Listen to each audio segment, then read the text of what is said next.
So this is an extra sheet that I give my beginning students on classical guitar, and it's two exercises, one on the first string with E, F, and G, and then introducing B, C, and D on the second string. Now I'm going to go through each exercise twice. It's in eighth notes, but we're going to kind of keep it slow, okay? Keep it on the moderately slow. And you want to prep your third finger, reach to the left with your first finger and try to get a balanced hand position that's parallel with the neck. The third finger should be straight with the fret all the way back to the root of the finger. So place the fingers first before you start, and then we're going to start with the first finger on F. And I'm going to count off a whole measure, and we're going to go through it twice. And then I'm going to add a little extra thing that's not in the music, where you'll see what I'm adding. So 1 and 2 and 3 and 4 and.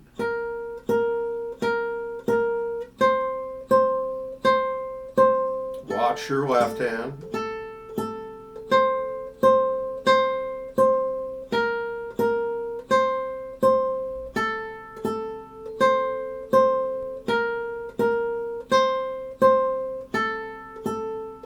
Repeat.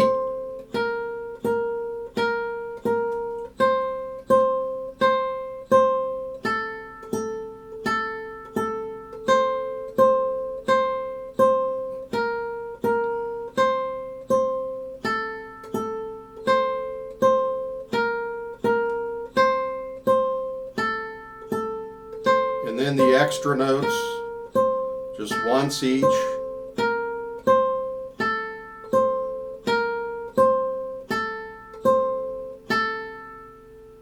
Okay, all right, so that last part's not on your sheet, but later on when you want to add it, you can go ahead and add it. So we're going to the second string, and this is exactly the same thing, moved across the street. So we're prepping the fingers, third finger first, make sure you're balanced, and then start with the first finger on C. So we were playing B, C, and D, okay? But we're starting on the first fret C. 1 and 2 and 3 and 4 and.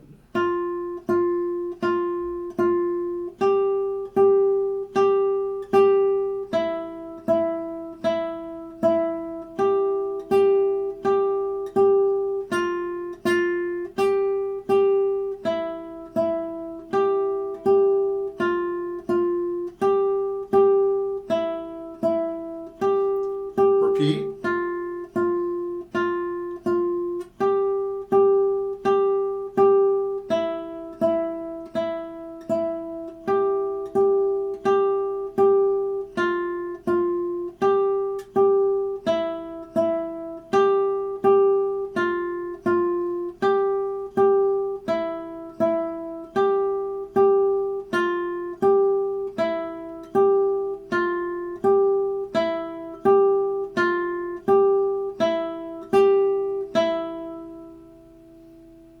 Okay, so the ending part where we're just doing once on each finger, that's an added thing.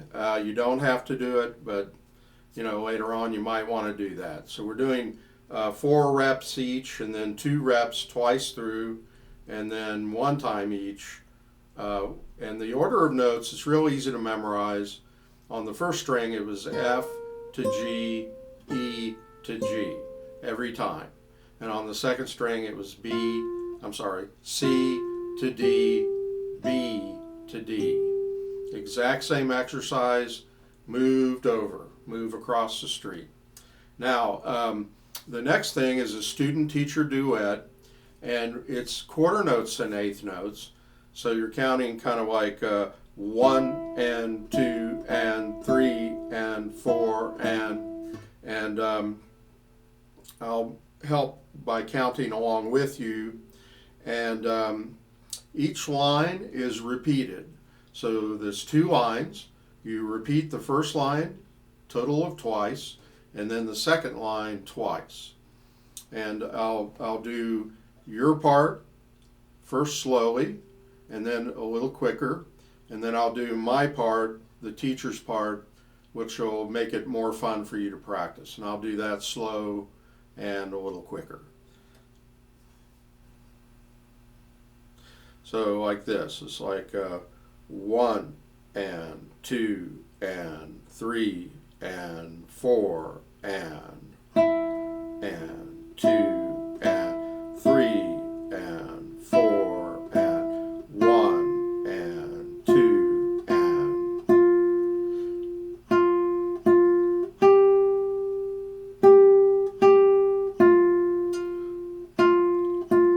1, 2 and 3 and 4. Repeat.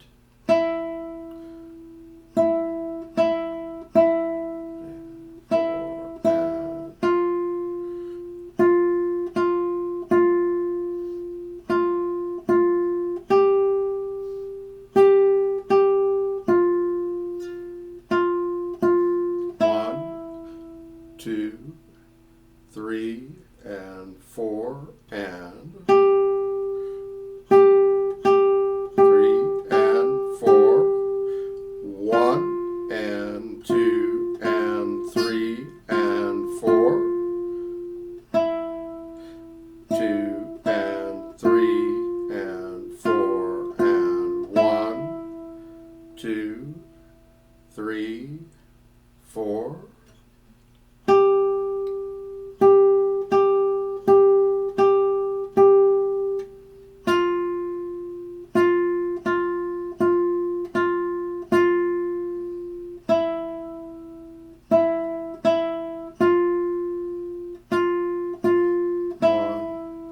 Two, three, end it. Okay. Now what I'm going to do is do the teacher's part slow so that you can practice both of them back to back. Okay? 1 and 2 and 3 and 4 and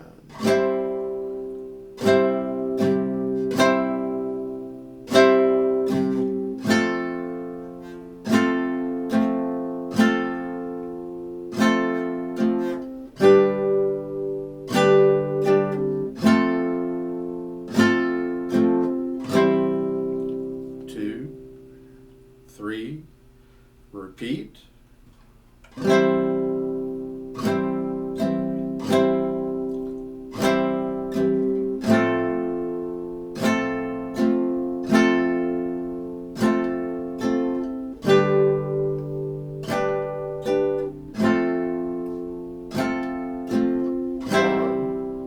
2 and 3 and 4 and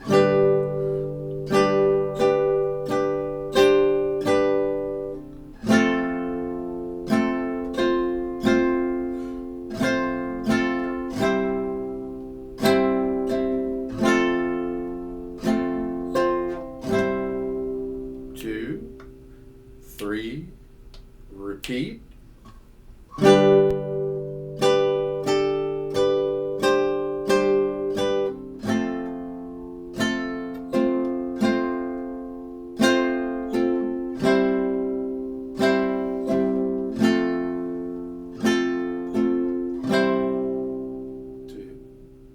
3, stop.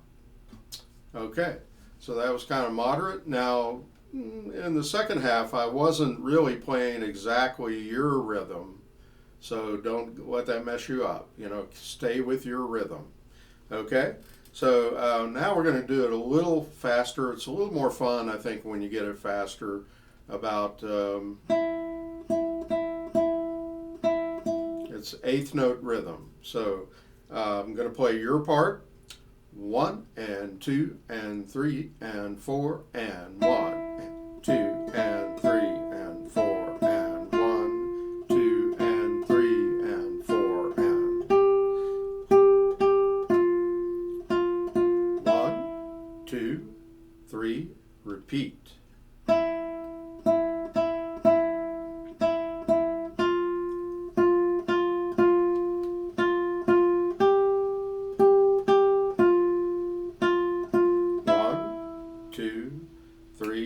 next line. 1,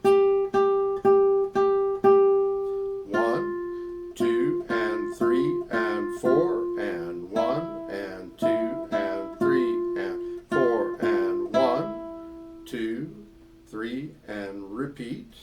And 2, and 3, and 4, and 2, and 3.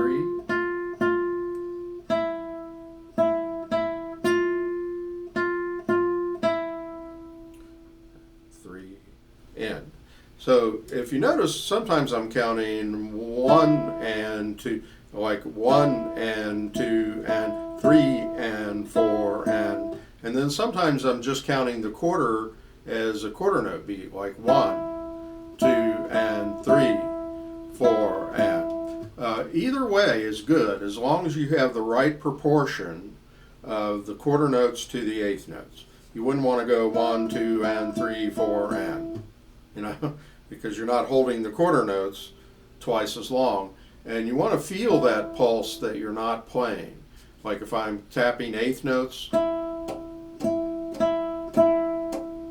for every quarter note, there's 2 eighth note pulses, you know, or counts. And you want to keep that in mind, okay? So now I'm going to play the teacher's part fast. I promised not to talk too much between these, but I did it anyway, didn't I? So we'll try it together. Okay, 1, and 2, and 3, and 4, and...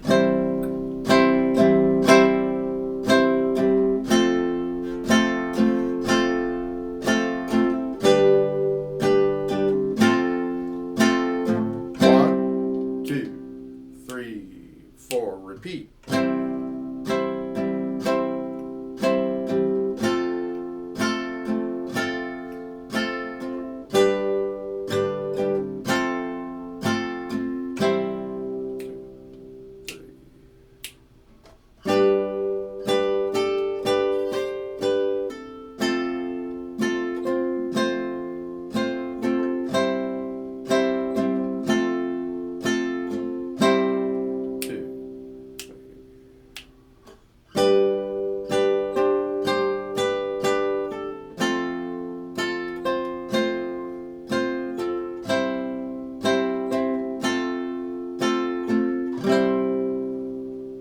Okay, good, good. So, yeah, it's a little more fun to play it faster. It's kind of like a folk song kind of thing, you know.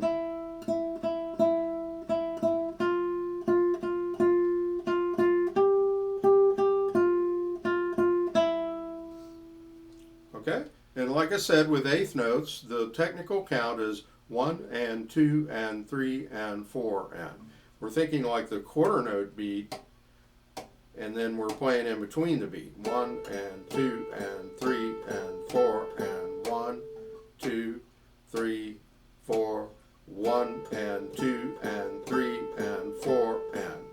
So, and make sure you know what eighth notes look like. They look like quarter notes, but they have beams or flags. Like if you have a single eighth note, it has a note head, a black note head, a stem, and a flag. But if you have 2 or more beamed together, which probably more often than not they're going to be beamed together depending on the rhythm, you're going to have the black note heads, stems, and beams beaming them together. And so that sometimes throws beginning readers, you know, they get used to seeing them beam together, and then they see one single eighth note with a flag and think it's some other kind of note. But if it has one flag or one beam, that's an eighth note. Later on, we'll divide the eighth notes. Instead of 1 and 2 and, it'll be 1 E and a 2 E and a E and a 4 E and a, and those will be double beams or double flags. Like I'm sure you've seen that with 16th notes. But we're not going to get into that for a while. So with the eighth notes, with this kind of folk thing that I gave you here, we're mixing quarter notes and eighths. And that's a lot like mixing half notes and quarter notes. The half notes are twice as long as the quarter notes, except, you know, when you have a long one, it's the whole beat, like 1, 2, like 1, 2, 3, 4. So if you had 1, 2, 3, 4, half note, if you're playing it 1, 2, 3, 4, half note, 2 quarters. Now here we're counting more like 1 and 2 and 3 and 4 and. So we're counting on a different level, and we're subdividing the beat. Before, with longer notes like quarter notes and half notes, every count was a whole beat. Now we're counting in subdivisions of the beat. So in one measure of 4/4 time, you have 4 beats in the measure, but you have 8 counts, or 8 eighth notes. I would just say 8 counts or 8 pulses. But you think of like if you had 4 pies on a table and you cut each pie in half, how many pies do you have? That's kind of a trick question, right? You don't have 8 pies, you've got 8 parts of 4 pies. So if you have 4 beats in a measure and you divide each into eighth notes and you have 8 eighth notes, you have 8 parts of 4 beats. So that's another way of looking at it, okay? So it takes a little getting used to subdividing the beat, but it's a lot like a drummer. You know, he hit the bass drum with his foot on a quarter note and then maybe hit a cymbal or a tom-tom like that in eighth notes, and then hit a cymbal in 16th notes, all at the same time.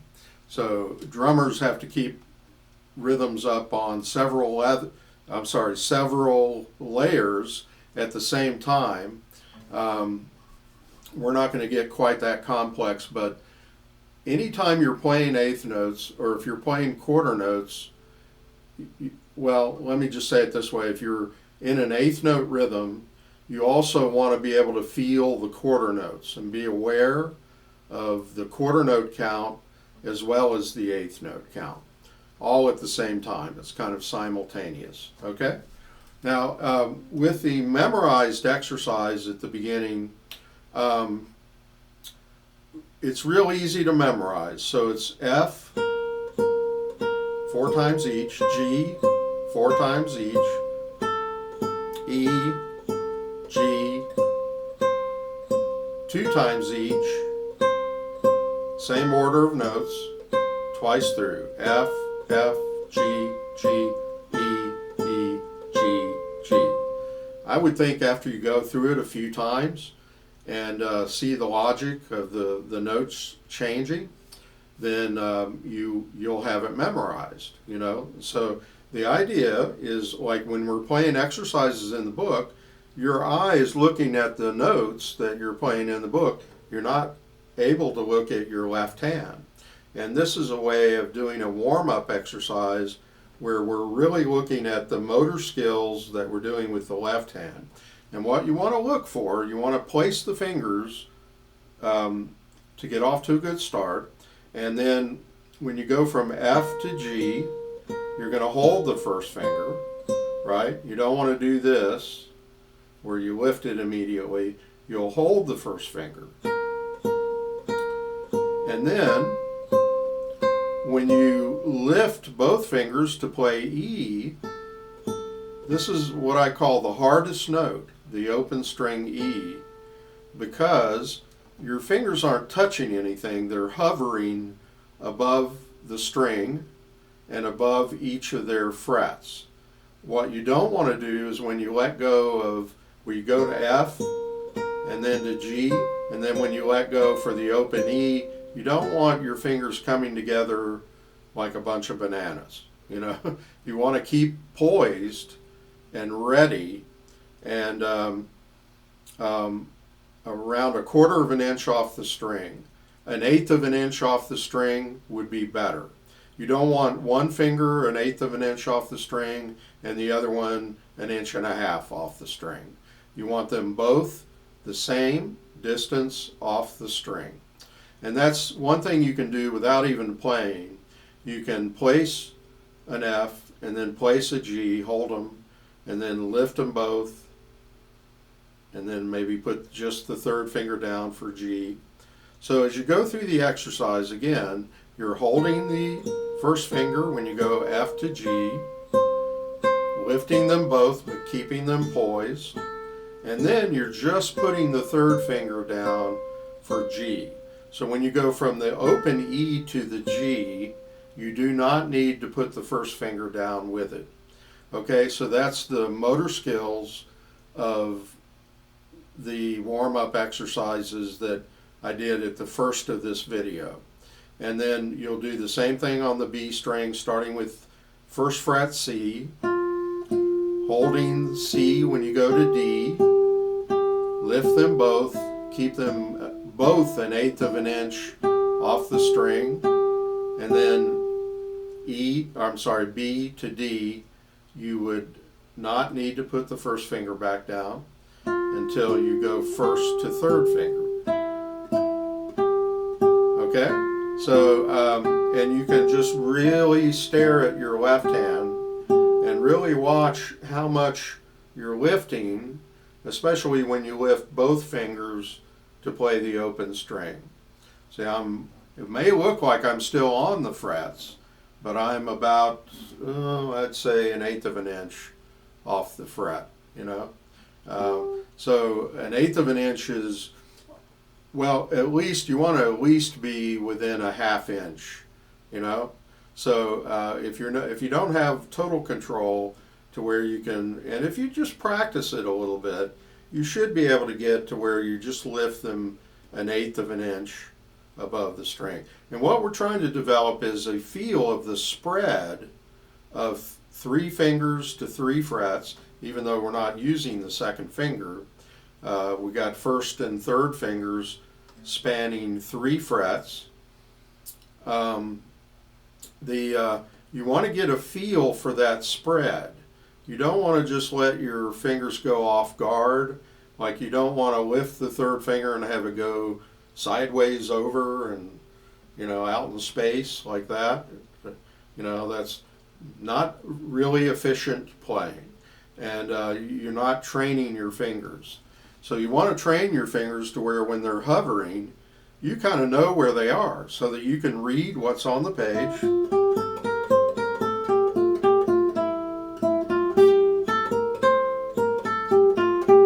See?